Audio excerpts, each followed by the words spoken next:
Muy buenas noches. Estamos en este Shiur esta semana y la próxima serán los días martes, debido a compromisos que tengo en la universidad. Después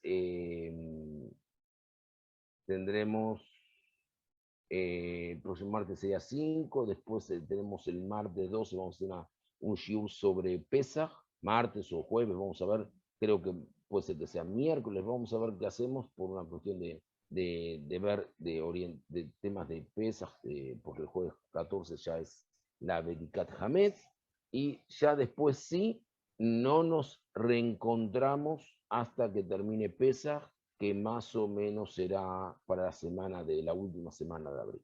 Ya en la semana de Pesaj, Jejol Moed, no hay clases. En el día de hoy voy a ver si envío la cuarta entrega de la Salahot, para los que no la recibieron, es decir, se las mandé ya a un grupo, pero no se las mandé a otro.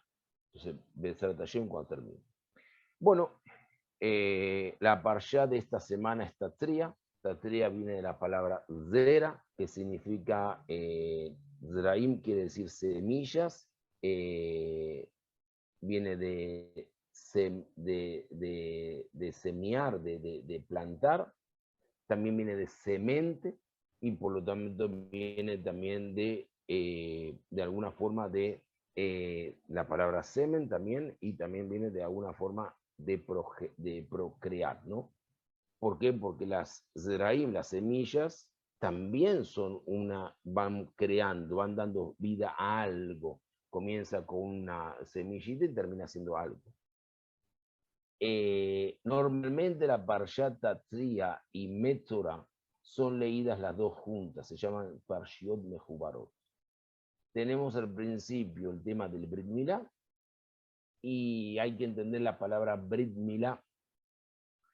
La palabra Brit Milá se escribe con Bet, Reish, Yud, Taf.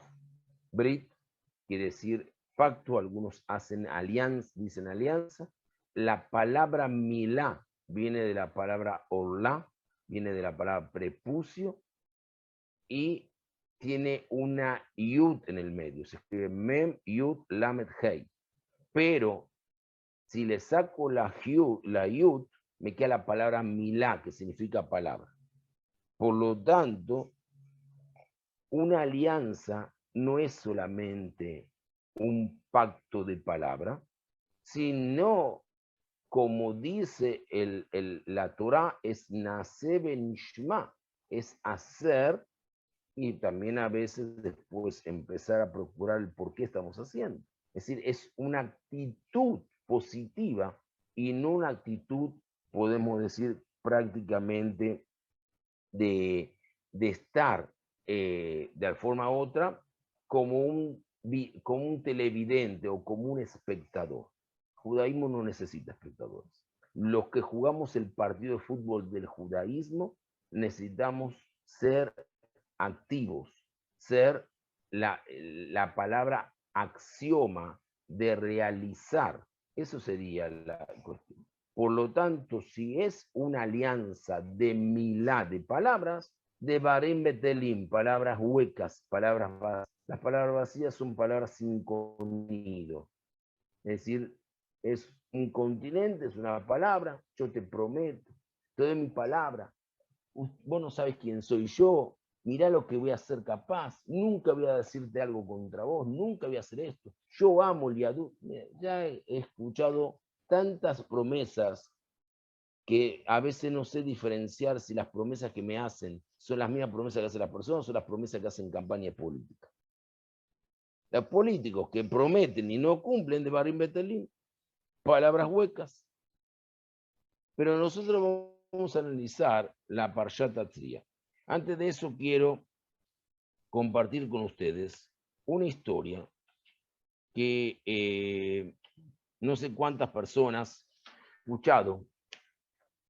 Un señor llamado Janusz Korczak. Su nombre era seudónimo. Su verdadero nombre era Henrik Goldschmidt. No sé si alguien escuchó hablar de él, alguna persona, no sé si lo escucharon. Entonces, si lo escucharon, le voy a tratar, si no lo escucharon, le voy a decir más o menos un poco del...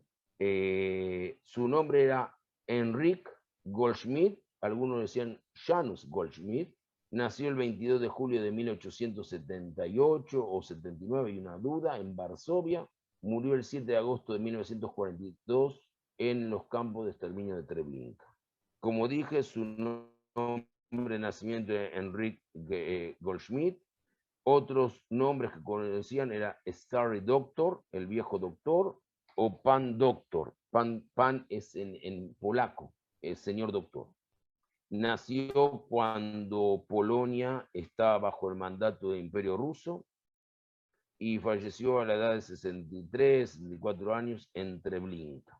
Educado en la Universidad Imperial de Varsovia, Universidad Flotante, Universidad de Varsovia de Medicina. Él era médico clínico, pero su especialidad había sido pediatra, se dedicaba a los niños.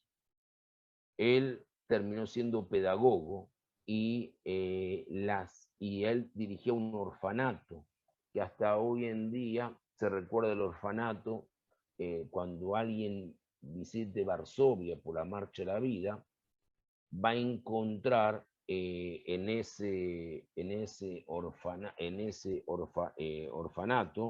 va a encontrar un poco todavía, va a encontrar un poco la historia de él, ¿no? Va a encontrar la historia de la vida de él, porque él inclusive tenía un programa de radio, y muchas de las leyes y muchos de los conceptos de lo que es hoy en día la educación, la pedagogía moderna, que la utilizó uno de los pedagogos más importantes de América Latina, y Enrique me va a ayudar un poquito, Paulo Freire, ¿no? Es así, Enrique Paulo Freire, uno de los pedagogos, él menciona las enseñanzas de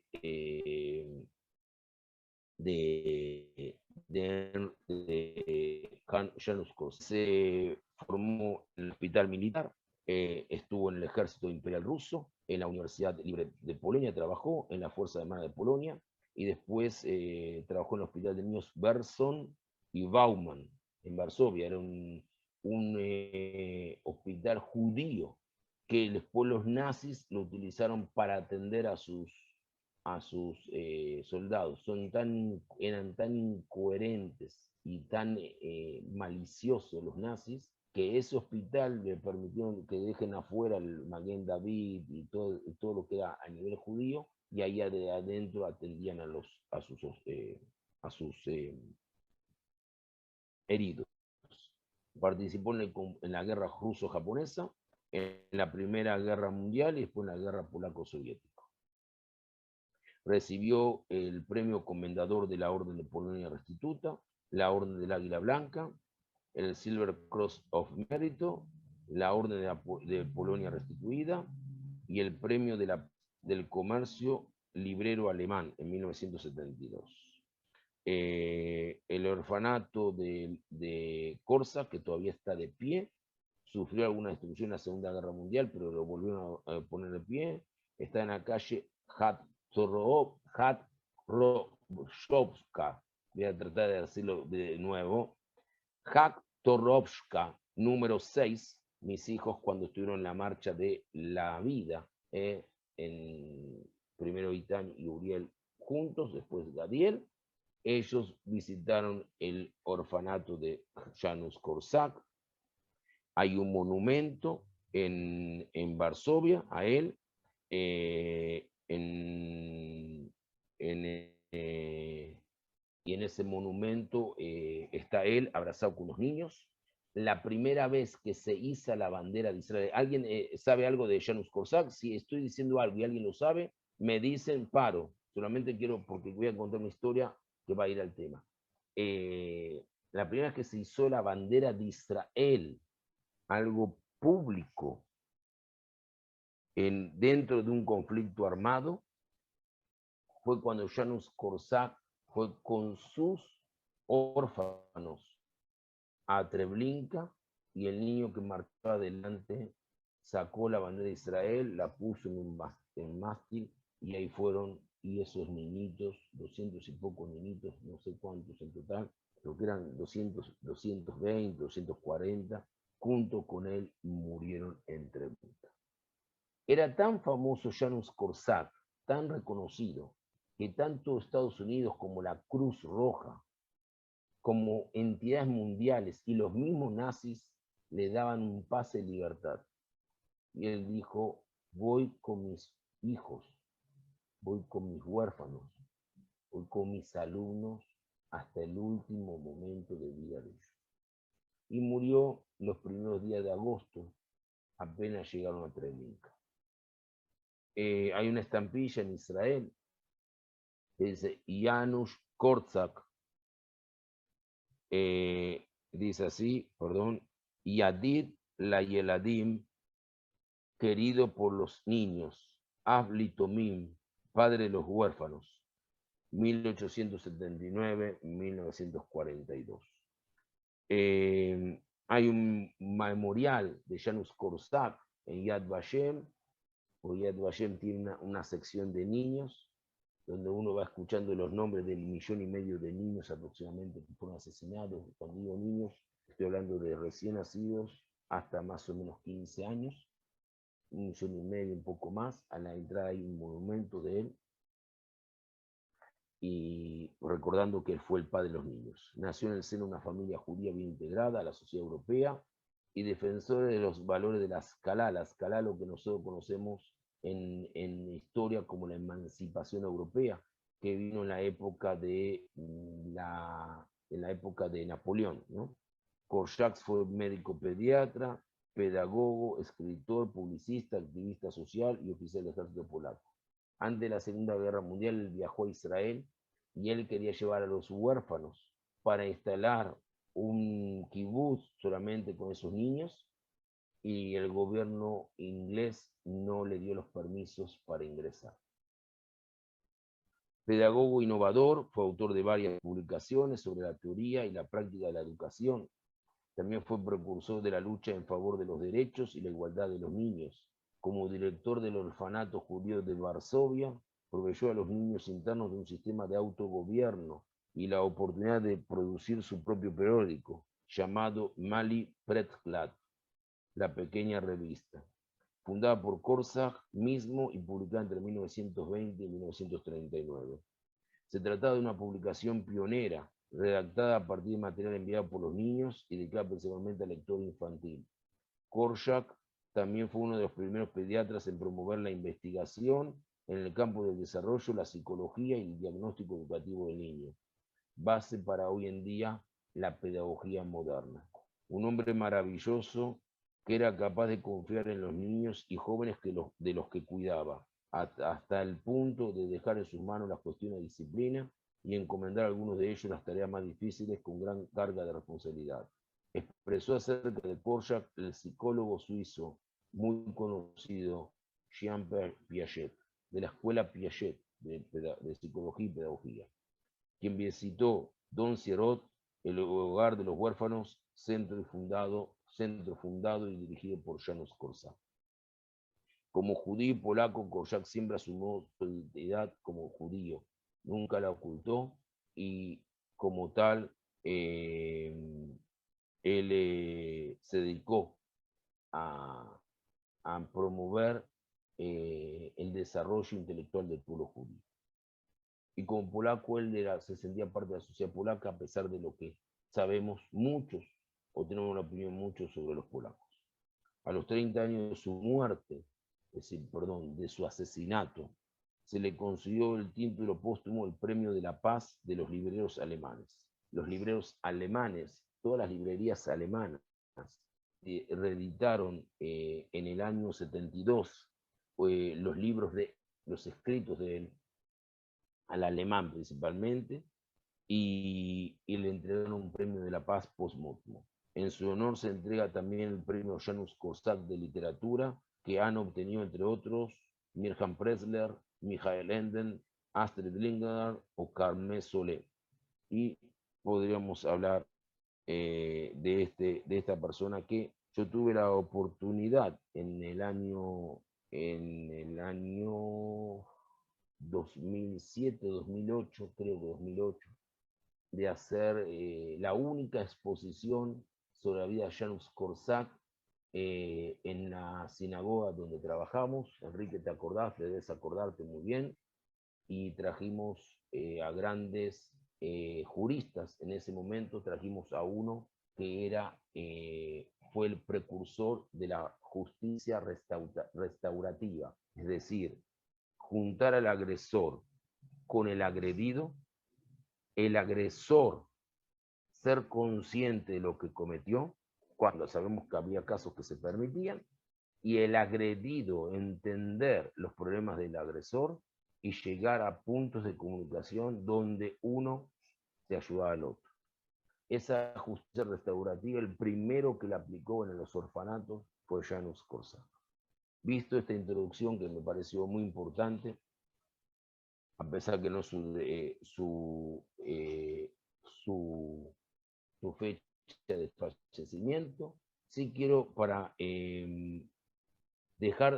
empezar para dejar dos preguntas, no para que las respondan ahora, no quiero que cuando termine me traigan la respuesta a esa pregunta, no, esas preguntas no son, las respuestas no son para mí, esas preguntas son para ustedes, para que ustedes las trabajen en Shabbat, en su casa, en diálogo con su familia, en su trabajo, en su comunidad, con sus hijos, con sus vecinos, en fin, con todos aquellos que son parte de ese mundo en el cual ustedes viven. Desde el inicio de su carrera médica, tal como dijimos, el médico judío polaco Janusz Korczak se preocupó por cuidar a los niños desfavorecidos. Escribió libros sobre lo que sucede cuando no son queridos, y cuando no son amados, y cuando son despreciados. No voy a decir el nombre por una cuestión de respeto, pero yo tengo una persona que trabajamos juntos, yo le hago consultas además. Más que trabajar junto conmigo, yo trabajo junto con él. Le hago consultas, él es el supervisor, el Mashgiach Mor de muchos de los viñedos en Italia. Yo a veces mucho le hago consultas sobre temas de alajot de vino, temas muy picantes, sabe más que muchos rabinos que dan certificación. Y él verdaderamente fue criado en un orfanato en Argentina. Mi madre fue presidenta de una institución llamada Comedores Populares Israelitas, que verdaderamente le daban de comer y le daban atendimiento médico, educativo, a los chicos judíos que llegaron, se fundó antes del año 1900, que llegaban de Europa solos, con 10, 11, 12 años. Sus padres no tenían dinero, mandaban a sus hijos, al más viejo, al mayor, al primogénito, para que él llegue, comience a trabajar y de ahí le pueda ayudar a los padres. Y después, durante la década del 40, 50, aquellos que quedaron huérfanos, chicos de 15, 16, 16 años que quedaron huérfanos de padres, y otros chicos que muchos padres enfermaban, no había condiciones, los inmigrantes llegaban, no tenían condiciones, enfermaban, morían, y esos niños huérfanos eran criados. Hasta hoy en día ya es una institución que, bueno, ya mi mamá no vive más, pero hasta mi mamá vivía, atendían no solamente gente judía pobre, también venía gente no judía pobre en los últimos años, y muchos venían a veces hasta en situaciones paupérrimas de limpieza. Entonces había baños con duchas, mi hermano iba y daba una vez por semana atendimiento médico, se les bañaba, se les hacía cortar el cabello, las uñas, se lo higienizaba, se le daba ropa nueva. Y bueno, mi madre participó de eso durante muchos años, hasta los últimos años de su vida, mejor dicho, falleció siendo presidenta de esa institución. En 1911 fundó un orfanato para niños judíos en Varsovia, y fue tan exitoso que por un pedido creó un orfanato para niños católicos también en Varsovia. El mayor orfanato de niños, no judíos, que todavía está de pie en Polonia hasta los días de hoy, y donde están ahora albergándose un montón de niños ucranianos, fue fundado por Janusz Korczak en 1911. Increíble. Por eso el tema ahora es alianza o pacto. Vamos a tratar de entender qué somos nosotros, el pueblo judío. ¿O somos un pueblo de alianza o somos un pueblo de pacto? Tenía su propio programa de radio, que lo hizo famoso en toda Polonia. Fue conocido como el viejo doctor, algunos decían el anciano sabio doctor, en todo el país. Pero tenía opiniones revolucionarias sobre los jóvenes. Creía en confiar en ellos y darles responsabilidades. Consiguió que produjeran su propio periódico, el primer periódico infantil en Polonia. Convirtió a las escuelas en comunidades de gobierno autónomo. Es decir, hoy cuando vemos, querido Enrique, cuando vemos los gobiernos estudiantiles en universidades, creen que es una novedad, la democracia. Ya en 1911, 1915, 1920, Janusz Korczak ya había dado los primeros pasos para esos gobiernos autónomos, ¿no? Escribió algunas de las grandes obras de la psicología infantil, incluyendo una llamada The Child's Right to Respect, el derecho del niño al respeto. Él creía que en el alma de cada niño arde una llama moral que se puede nutrir para iluminar y derrotar la oscuridad que también se puede encontrar en la naturaleza humana. En 1940, él y su huérfano fueron llevados al gueto de Varsovia. Era que hacer un sacrificio para dar gracias, para agradecer por el nacimiento del bebé. Pero no es eso lo que le ordenó. En vez de traer una ofrenda quemada, habitualmente aplicable a una transgresión grave, junto con la ofrenda por la transgresión más leve, ¿cuál es entonces la transgresión y cuál es el error para que ella traiga una ofrenda? Tuvo una criatura. ¿Es un error tener una criatura? Es un error. ¿Cómo voy a, con una transgresión grave, yo qué sé, blasfemear al nombre de Dios o robar? Voy a compararlo con la oportunidad que una madre dé a luz. Hay una historia fascinante en el Talmud que nos puede ayudar a responder la pregunta sobre la ofrenda por una transgresión.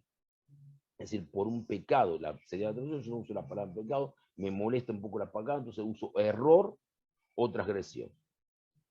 Cuando el santo bendito sea Kadosh Baruj Hu creó al hombre, creó un grupo de ángeles, un grupo de malajim, un grupo de emisarios, de mensajeros divinos, ahí en el ejército celestial de Kadosh Baruj Hu. Y le pregunto, ¿están de acuerdo en crear al hombre a nuestra imagen? Es decir, ¿están de acuerdo a crear al hombre a imagen y semejanza? Contestaron, soberano del universo.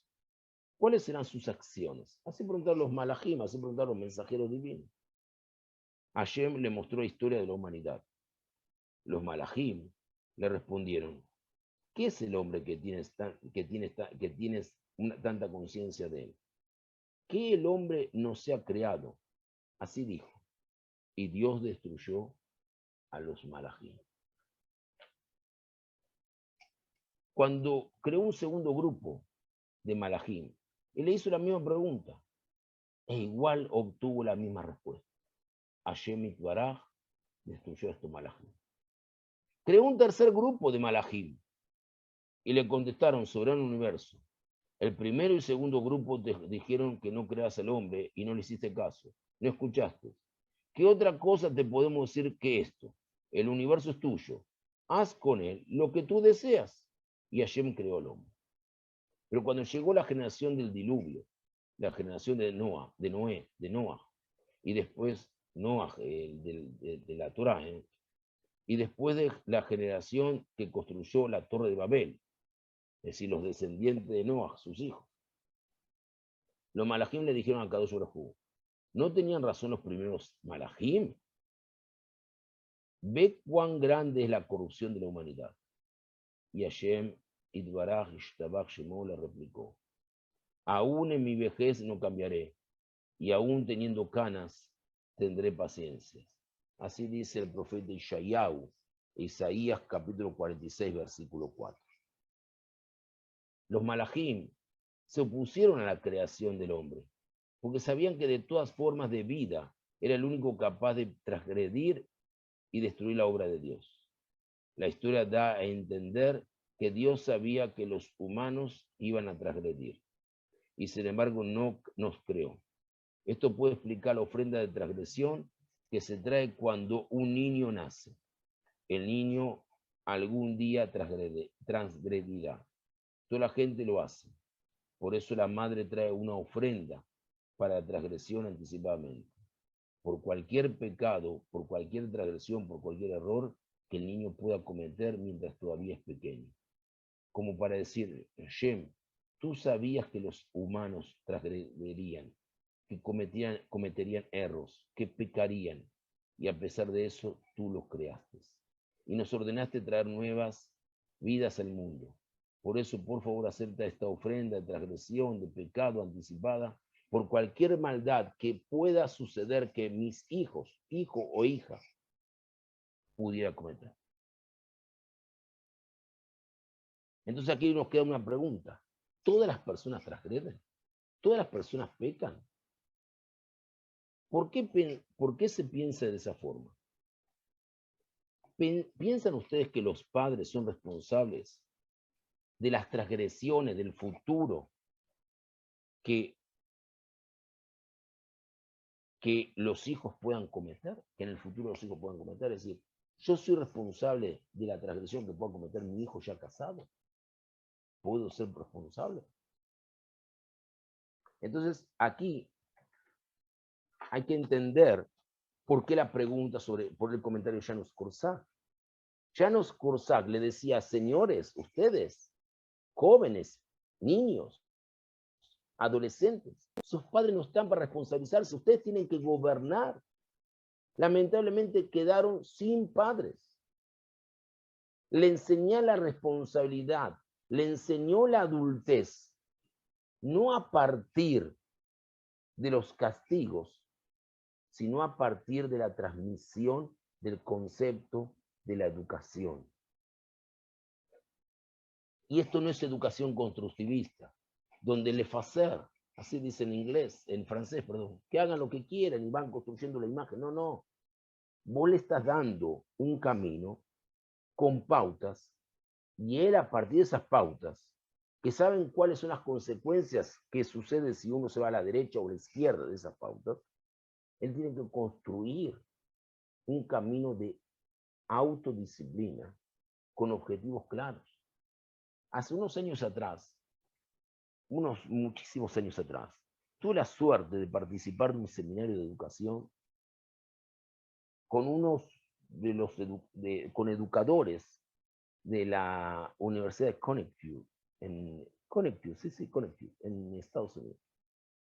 En un momento dado, ellos hacen la crítica que la educación constructivista que se empezó a fabricar, a diseñar a partir de la finalización de la Segunda Guerra Mundial, la consecuencia fue que muchos de esos jóvenes, sin tener una estructura social, una estructura familiar clara, eterna, cayeron en las drogas, fueron a guerras inútiles para escaparse, muchos volvieron mutilados, otros lamentablemente ni volvieron, y otros volvieron con graves problemas psicológicos.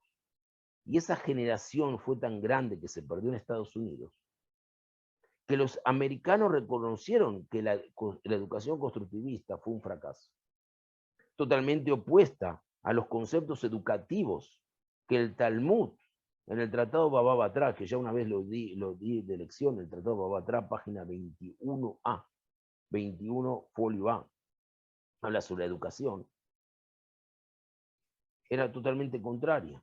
Y es por eso que durante la década del 70, la década del 80, los americanos fueron a buscar profesionales en América Central, América del Sur, donde no tenían las condiciones económicas que sí tenía Estados Unidos, pero sí tenían el conocimiento que le daban las universidades. Y los importaron. Y recién ahora, en el fin de la década del 90, comenzaron a ver poco a poco resultados de nuevamente esos profesionales, después de 30 años de verdaderamente un vacío educativo. Lamentablemente, tristemente, muchas escuelas, no, judías y no judías, pero especialmente judías, para tratar de llamar la atención de los nuevos, que vengan más alumnos, tratan de crear y recrear este modelo que fue un fracaso total. Eso no lo digo yo, lo dice, pueden buscar Mauricio Narodowski, uno de los grandes pedagogos, que fue mi profesor en la carrera de Ciencias Sociales y Humanidades, ahí en la Universidad Nacional de Quito. Fracaso total. Lean el libro de Víctor Frankl, ya lo mencionamos aquí, sobre la cuestión del hombre en busca de sentido. Pero aquí no termina esto. Aquí pues, ustedes me van a decir, pero Rabino, estamos viendo qué vamos a ver hoy. Vamos a ver clase y dónde está la Torá y dónde está el mensaje. El mensaje es que estos pedagogos que fueron, que hablaban ahí en ese momento, dijeron algo que me dejaron impactado. Impactado. ¿Qué es lo que dejaron impactado? Es que ellos dijeron textualmente que la educación, de los Heider, famosos Heider, era tan importante, tan vital, tan fundamental, que verdaderamente el pueblo judío, la comunidad judía en Europa consiguió sobrevivir a los avatares de las agresiones y de las asimilaciones en cuanto a los Heider, que era una forma, que era el Heider. El Melamed le enseñaba, el profesor le enseñaba a los mayores, y los mayores le enseñaban a los que les continuaban, los continuaban a los que le seguían. Y verdaderamente ese proceso educativo dice que es el verdadero proceso. Y así lo encontramos en el Talmud, en el Tratado de Baba Batra. Pueden buscar, si desean, tengo un artículo que salió en una revista internacional, llamado Educación, Pedagogía y Talmud. Salió en revista de Sociología de la Universidad de Ciudad de Quilmes. Creo que uno de los pocos artículos que trabajan sobre ese tema del Talmud y la educación. Ok. Estamos ahí. Entonces ahora vamos a ir al punto. Seguramente muchos esperaban que hoy hable de Pesaj. No, Pesaj no voy a hablar hoy.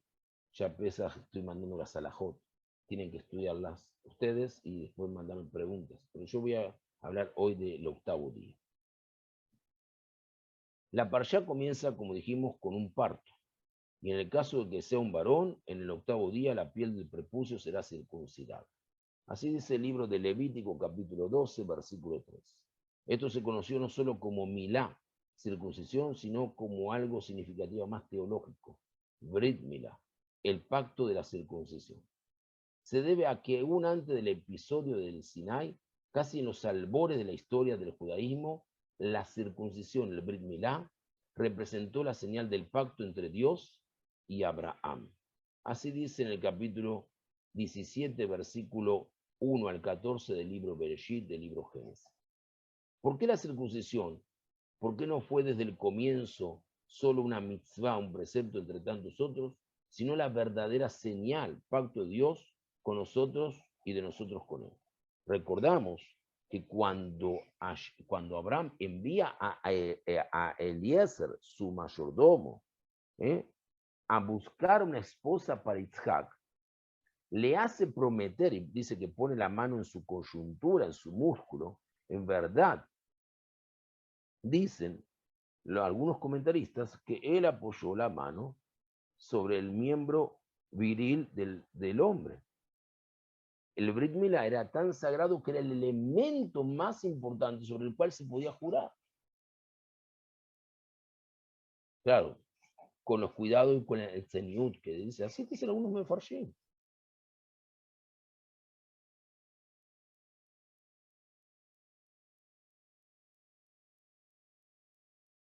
¿Y por qué en el octavo día? La perashá de la semana pasada se llamó Shemini, octavo día. Así dice en el libro Levítico, capítulo 9, versículo 1, Baikra, porque se refería a la inauguración del Mishkan, el santuario. que también tuvo lugar en el octavo día.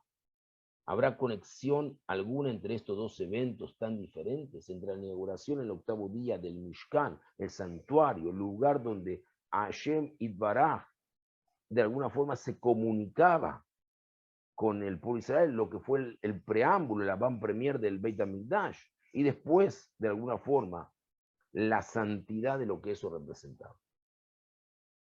El lugar para comenzar este tema es en un extraño Midrash que recuerda el encuentro entre el gobernador romano Tiranos Rufus y Rabbi Akiva.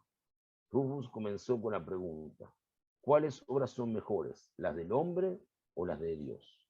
Sorprendentemente el Rab le respondió, el Rabbi Akiva, el gran Rabbi Akiva, que a los 40 años era un hombre totalmente que desconocía el judaísmo, por eso era llamado ignorante, hijo de prosélitos, y él se convirtió en uno de los mayores sabios de la historia del pueblo de Israel. Rabbi Akiva respondió: las del hombre, a lo cual el romano Turnus Rufus le dijo y le replicó: pero mira a los cielos y la tierra, ¿puede un ser humano hacer algo semejante? Rabbi Akiva le contestó que la comparación es improcedente. Crear el cielo y la tierra claramente va más allá de las posibilidades humanas. Deme un ejemplo de un tema que esté dentro de lo que pueda hacer el hombre. Rufus le preguntó: ¿por qué practican la circuncisión? A lo cual Rabbi Akiva le respondió: sabía que iba a hacer esa pregunta. Es por eso que dije que las obras del hombre eran mejor que las de Dios. El rabino le presentó al gobernador mazorcas de maíz y tortas. El maíz sin procesar era obra de Dios, las tortas del hombre. ¿No es más agradable comer las tortas que la mazorca cruda del maíz? Entonces Rufus dijo: si Dios quiere que hagamos la circuncisión, ¿por qué no hizo que los bebés nacieran circuncisos? El rabí Akiva respondió: Dios le dio los preceptos de Israel para que perfeccionase su carácter. Esta conversación es extraña, un poco fuera de lugar, pero como veremos profundamente significativa si la entendemos minuciosamente. Para comprenderla debemos retroceder al comienzo de nuestro tiempo. La Torá nos dice que durante 6 días Hashem creó el universo. Y el séptimo día descansó. Veihulu Hashemayim be'aretz bechol tzevan vayhal Elohim bayom hashevi melachto asher asa. Declarando lo sagrado. Su última creación hecha el sexto día fue la humanidad, el primer hombre y la primera mujer. Según los sabios, ya en ese día Adán y Jabá transgredieron por comer el fruto prohibido y fueron sentenciados al exilio del jardín del Edén. Sin embargo, Dios retrasó la sentencia un día para que pudieran pasar Shabbat en el lugar. Al terminar el día, los humanos estaban por ser enviados al mundo en la oscuridad de la noche, por lo cual Hashem Itbaraj se apoderó de ellos y les enseñó a hacer la luz. Es por eso que prendemos una vela especial, trenzada, diferente de las velas que prendemos en el Shabbat. Es una sola vela con muchas mechas.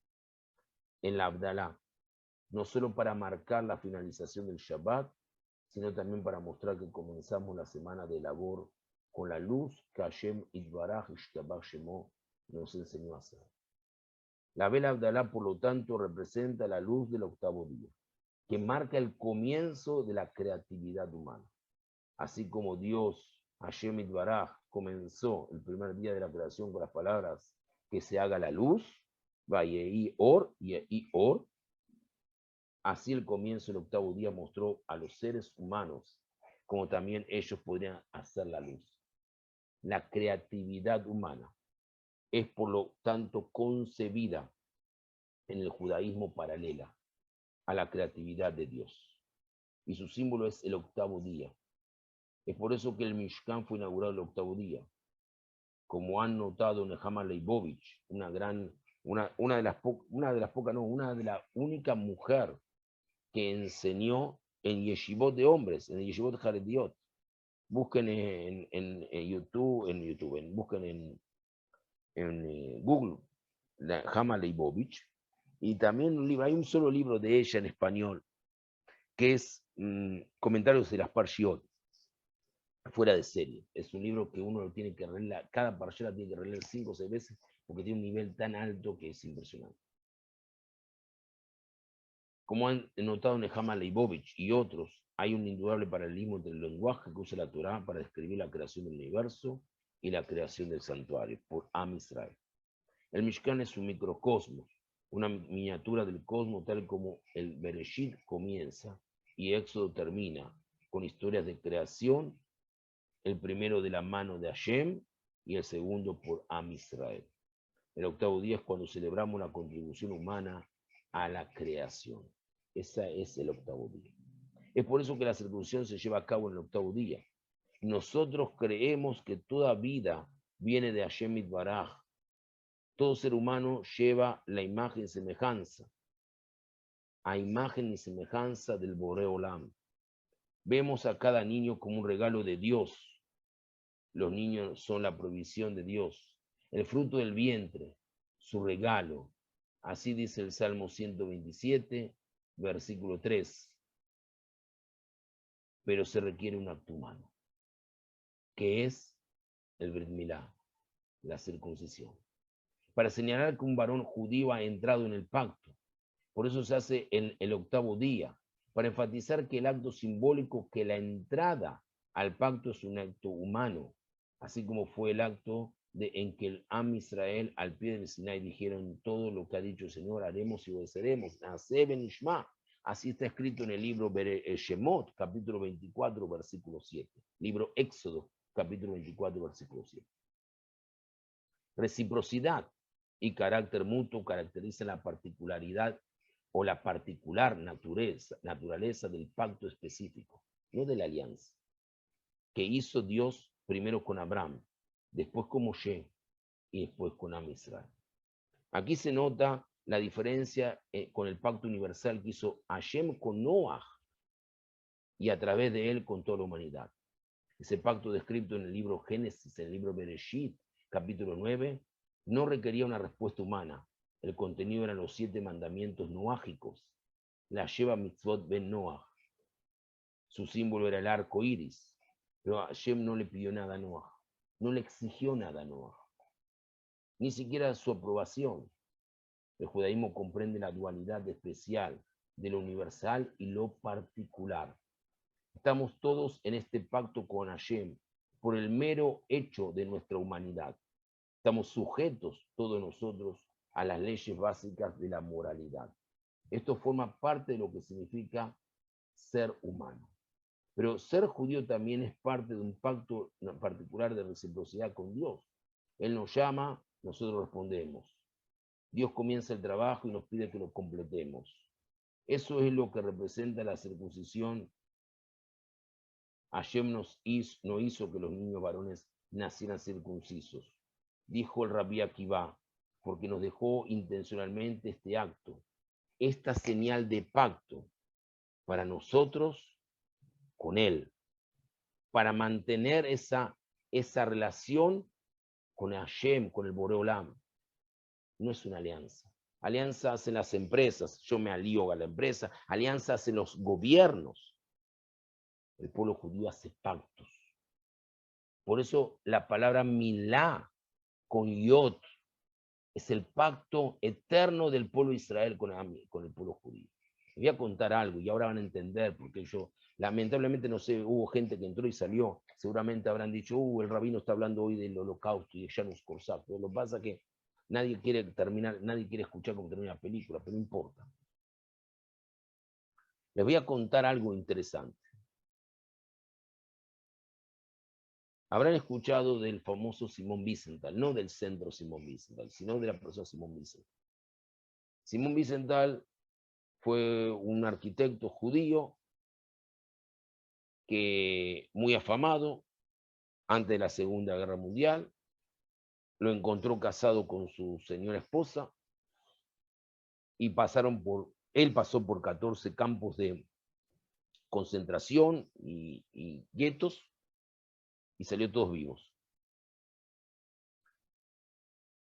Cuando terminó la guerra, él creó un centro de documentación judía de Linz, que la idea era recobrar información de muchas familias que venían a denunciar a asesinos nazis para ser llevados a la justicia. Él escribió un libro, Justicia y no Venganza. Y Besrat Hashem, Baruch Hashem, Simón Wiesenthal consiguió el objetivo, dicen, con más de 1.100 personas. Hay algunos casos que seríamos un día contarlos que él mismo no quiso, porque los únicos testigos eran una pareja judía, podía perjudicar la relación. Bueno, hay historias que un día vamos a comentar. Busquen una historia verídica llamada Max y Ellen. Búsquenla y ahí la van a entender. Pero él cuenta una historia que la escuché de su boca, que me dejó impactado, que está relacionada con el Brit Milá. Él estaba en el campo de concentración de Mauthausen, que está ubicada, creo, si no me quiero equivocar, está ubicado en Austria. Creo que está ubicado en Austria. No quiero equivocarme, no tengo todo en mi cabeza. Y llega un tren y baja una mujer, ya como ida, alterada, con un bulto en la mano. Se lo querían sacar y ella decía, no, quiero un cuchillo, quiero un cuchillo. Y un nazi sádico sacó un cuchillo de su bota, que los tenían en la bota, no sé por qué los tenía en la bota, y se los dio pensando que quería ver cómo se suicidaba esa judía, para disfrutar de ese sadismo. La mujer agarró el cuchillo, abrió el paquete, y a todo eso, perdón, me olvidé algo muy importante, mientras la mujer buscaba un cuchillo, Simón Wiesenthal, que estaba trabajando en el grupo que recepcionaba a esos judíos, trabajando, en una forma de decir, ¿no? Irónico, empezó a correr a la mujer para que no cometa suicidio. Y en el momento que recibe el cuchillo, él hace el braquete y dice, Baruch atah Hashem Elokeinu melech haolam, asher kishanu tzutav etzivanu, lachniso bebeto shel Abraham Avinu. Bendito eres tu Dios, Rey del universo, que nos santificaste con el precepto de realizar la circuncisión para entrar en el pacto de Abraham Avinu.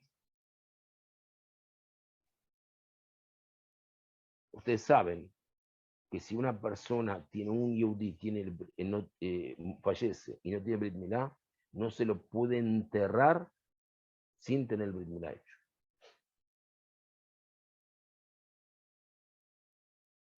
Alajá le masé, la ley de judía. La señora hace eso, corta y tira el prepucio y mira hacia el cielo y dice, Hashem Itbaraj, Dios mío, Akadosh Baruj Hu, tú me diste un niño y yo te devuelvo a ti un judío. Esta historia marca que hasta en los momentos más terribles de Am Israel nunca dejó de cumplir la mitzvah de Brit Milá. Y cuando hoy hablan psicólogos, no, porque el Brit Milá trae traumas. Trauma al psicólogo, no al chico. A mí si el Brit Milá puedo tener trauma de otra cosa, pero no por el Brit Milá. Y creo que ahí la mayoría de personas que estamos aquí presentes, no creo que tengamos trauma. Trauma lo tienen los que tienen el complejo de querer vivir un judaísmo de continente y no de contenidos.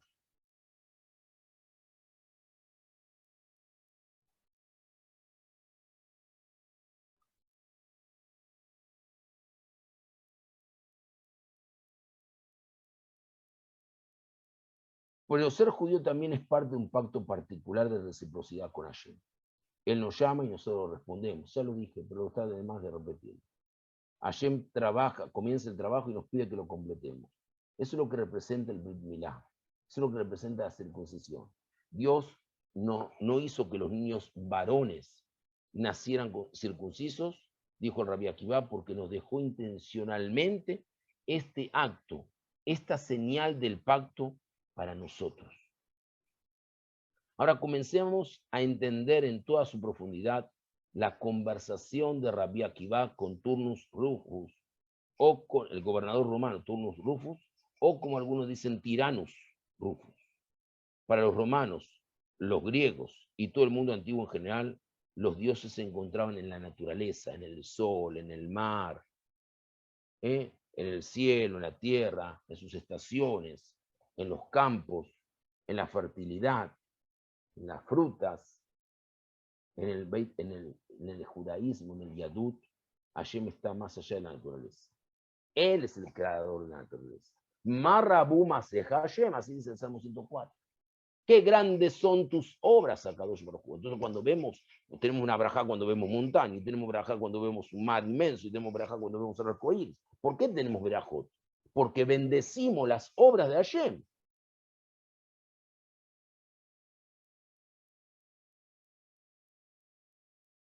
Y su pacto con nosotros también nos lleva más allá de la naturaleza. Por eso para nosotros, no todo lo natural es bueno. La guerra es natural, el conflicto es natural, la violenta competencia para ser el macho alfa es natural.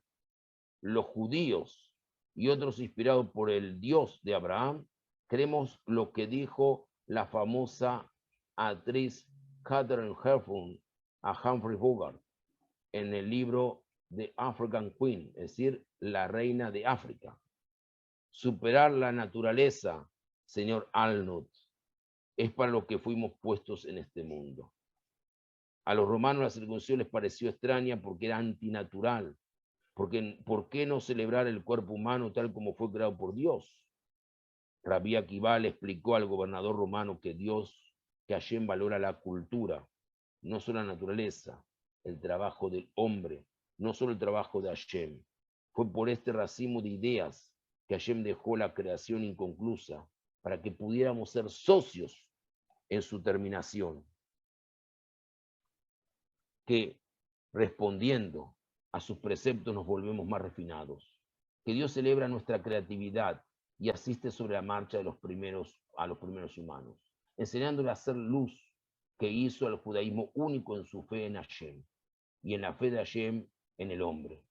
Todo está implícito en la idea del octavo día, en que Hashem arrojó al hombre al mundo para ser su socio en la tarea de creación. Y aquí hay un cuento magnífico que yo lo utilizo muchas veces. De esos niños, sucedió verídico, un hombre que había sido criado en Holanda, en un hogar judío, cuando llegó antes de la Segunda Guerra Mundial, su abuelo le pidió a los padres si podían mandar a ese nieto más primogénito a trabajar con él en Italia. Hubo dos historias con él, una la conté en Hanukkah, esta la voy a contar aparte. Y las dos crearon él. Él empezó a trabajar con su abuelo. Al poco tiempo que su abuelo le enseñó trabajo, el abuelo murió. Durante los años de la Segunda Guerra Mundial, verdaderamente nadie sabía mucho que era judío, su abuelo nunca había dicho que era judío, no había manifestaciones judías, dicen que practicaba judaísmo muy secreto que nadie sabía, entonces él no lo fue tocado. Un día pasada la guerra, vio un montón de niños jugando. Y esos niños jugando habían decidido jugar a la escondida, creo que se dice así. Uno contaba y descubrió lo demás y todo lo demás se escondía. Uno de ellos se escondió muy bien. Y ahí el hombre miraba el juego. Cuando el que contó desveló sus ojos, él fue y él empezó a buscar y encontró a los niños. Pero no encontró al uno que le faltaba. ¿Quién era? El que se había escondido muy bien. Los otros vieron que no se escondían, dijeron, se habrá ido, y se fueron. Cuando el niño que se escondió muy bien se dio cuenta que el juego ya había terminado y que no lo descubrieron, se puso a llorar.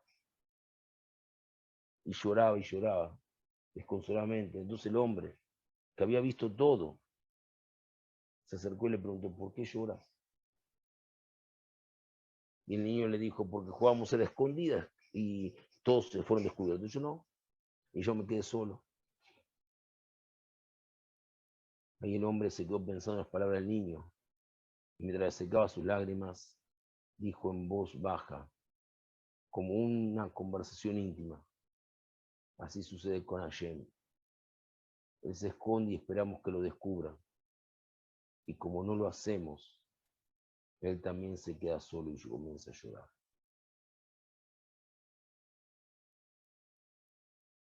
¿Por qué está esto simbolizando en el acto de la circuncisión? Para que el hombre se asocie en la tarea de la creación de Hashem. ¿Por qué en la circuncisión de Brit Milá simbolizamos este acto? Porque si Darwin estuviera en lo cierto, el más primario de los instintos humanos es el de buscar transmitir sus genes a la generación siguiente. La circuncisión simboliza el concepto de que hay algo más elevado que la naturaleza. Pasar nuestros genes a la generación siguiente no debería ser un instinto ciego, una pulsión darwiniana. El pacto abrámico estuvo basado en la fidelidad sexual, en la santidad del matrimonio y la consagración del amor que trae una nueva vida al mundo. Es el rechazo de la ética del macho alfa. Hashem creó una naturaleza física, la naturaleza arreglada por la ciencia, pero Hashem nos pide que seamos co-creadores junto con él de la naturaleza humana. Como dijo el rabino Abraham Mordejai, el alter de Gur, cuando Hashem dijo, hagamos al hombre a nuestra imagen, nace Adam. ¿Con quién estaba hablando? Cuando dijo Hashem, hagamos al hombre a nuestra imagen, ¿con quién estaba hablando Hashem? Respondió el alter de Gur, algo espectacular, brillante. Creo que a Ariel le va a encantar con el hombre mismo. Hashem le dijo al hombre, hagamos, tú y yo, al hombre, juntos, hagamos a ese hombre que va a continuar tu trabajo, tú y yo. El Hashem en la Kabbalah hizo Tzimtzum, se contrajo, y fue a hablar con el hombre que fue construido a imagen y semejanza y dijo, hagamos al hombre, no a este hombre que fue imagen y semejanza, al hombre en general, al ser humano. ¿Y qué está haciendo el ser humano? Está destruyendo ese pacto que tuvo con Hashem, Adam Rishon. ¿Cómo? Con guerras, con envidia, con odio, con mentiras, con engaño, con difamaciones. ¿Eso es lo que le dijo a Hashem a Adam? No. Pero hagamos el hombre. Hagamos quien va a elevar la santidad de la vida. Quien va a construir un Mishkan. No ese Mishkan del octavo día. El Mishkan Mehat. El santuario pequeño que está dentro del hombre.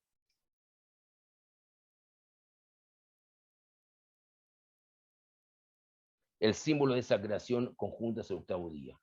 El día en que Él nos ayuda a comenzar a crear un mundo pleno de luz y de amor.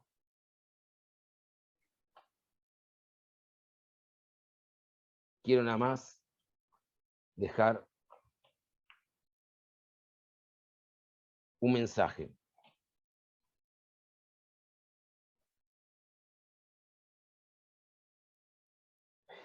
Le quedan, pensando más profundamente, nos quedan aquí en el interior. Dos preguntas sobre las leyes luego del nacimiento que encontramos en la playa. ¿Por qué la madre recién nacida es considerada temeá? Es decir, impura. ¿Por qué debe traer una ofrenda quemada adicional a la ofrenda de transgresión que ya hemos mencionado? Y las palabras tamé y taor, generalmente traducidos como ritualmente impuras y puras, o contaminadas y puras, se refieren a la condición espiritual de la persona tal que no le está permitido entrar al santuario o al Beit HaMikdash. El santuario y más adelante el Beit HaMikdash simbolizaba la presencia de Dios en el ámbito humano. Pero estos eran solo símbolos, porque en el monoteísmo Hashem está de todas formas, en cualquier lugar, en todas partes. El simple concepto de lugar y tiempo en relación con Hashem es metafórico, es más bien para el hombre. Espacio y tiempo, lo que habló Rabbi Abraham Yoshua Geshe al respecto del Shabbat. El tiempo es algo interminable en Shabbat. El espacio es el lugar donde nosotros decidimos convertir a ese espacio en un lugar físico, pero con santidad, hacer de la mesa, que es un lugar, un espacio, un lugar, un altar, hacer del contacto con el otro un altar, constantemente hacer santidad del espacio donde estamos nosotros en Shabbat, en cuanto el tiempo se hace interminable. No es que Dios está en este espacio aquí y en lugar de en otro, sino que nosotros como seres humanos sentimos su presencia, su divina presencia, su Shekinah, aquí más que en otro lado. Hashem es eterno, Hashem es espiritual. Nosotros en el universo somos entes físicos y cualquier elemento físico está sujeto a nacimiento, crecimiento, declinación, deterioro y muerte. Así como sucede con las personas, sucede con el ser humano en otros aspectos. Son estas cosas que hay que cumplir del santuario. Si deseamos tener la experiencia de estar parados en presencia de la eternidad, por lo tanto, lo que nos impide entrar en lo sagrado es cualquier cosa que nos haga recordar a nosotros o a otros de nuestra mortalidad. El hecho de que hemos nacido y algún día partiremos de este mundo, el contacto de la muerte o mismo con el nacimiento tiene este efecto. Ambos, por lo tanto, impiden el acceso al ámbito de lo sagrado de la persona que ha tenido este contacto. Estos incluyen a quienes han estado en contacto con la muerte. Así dice justamente en este Shabbat Ajodesh, en el Shabbat pasado, Shabbat Pará, cuando leíamos en el segundo Sefer, que estaba en un Betacnes, en el libro Números, capítulo 1, capítulo 19, del 1 al 22, que es de la Parsha Jucat. Y así tenía que ser una madre que ha dado a luz. En cuanto a la ofrenda quemada, es un recuerdo de la ligadura de la Kedat Itzhak y del animal ofrendado, justamente sacrificado, una ofrenda quemada en lugar de él. Así dice el libro de Bereshit, capítulo 22, versículo 3. La ligadura de Itzhak fue considerada en el mundo antiguo como protesta contra el poder absoluto de los padres sobre sus hijos. Patria potestas, como era llamado en el derecho romano. Esencialmente, los hijos eran considerados propiedad de sus padres. El padre tenía el poder total legal sobre su hijo, a un extremo de la vida o la muerte. Es uno de los motivos por los cuales el sacrificio humano estaba tan difundido en el mundo antiguo. La Torá hace un comentario implícito al respecto al nombrar el primer hijo de Jabá, Caín, del hebreo propiedad, al decir, he adquirido un hijo a través de Hashem. Así dice el libro Génesis, Bereshit, capítulo 4, versículo 1. El texto da a entender que tratar a un hijo como posesión podría convertirlo en asesino. Es decir, él es mi propiedad, entonces él como propiedad no acepta que alguien ocupe su espacio y por lo tanto lo asesina. La narrativa de la ligadura de Isaac constituye una afirmación para todos los tiempos, de que los padres no detentan la posesión de sus hijos. Toda la historia del nacimiento de Isaac transita esa dirección. Nació cuando ya Sarah había entrado en la menopausia, o en una menopausia, podemos decir, precoz. Capítulo 18, versículo 11 del libro Bereshit. Y por lo tanto incapaz de dar luz en forma natural. Isaac fue claramente un regalo especial de Hashem. Siendo el primer niño judío, sentó el precedente para todas las generaciones futuras. La ligadura definió que los hijos pertenecen a Hashem. Los padres son meramente guardianes. A los hijos les tenemos que enseñar el valor del pacto, no la importancia de la alianza. Buenas noches, gracias y espero que puedan disfrutar y pensar. Las preguntas que hice no son para responderme a las amigas. No, rabino, yo aquí no, esto no es examen. Es para ustedes, para que tengan un motivo de conversación en sus casas, para que ustedes mediten. Es eso. ¿Ok? Muchísimas gracias. Buenas noches. Kol Tuv.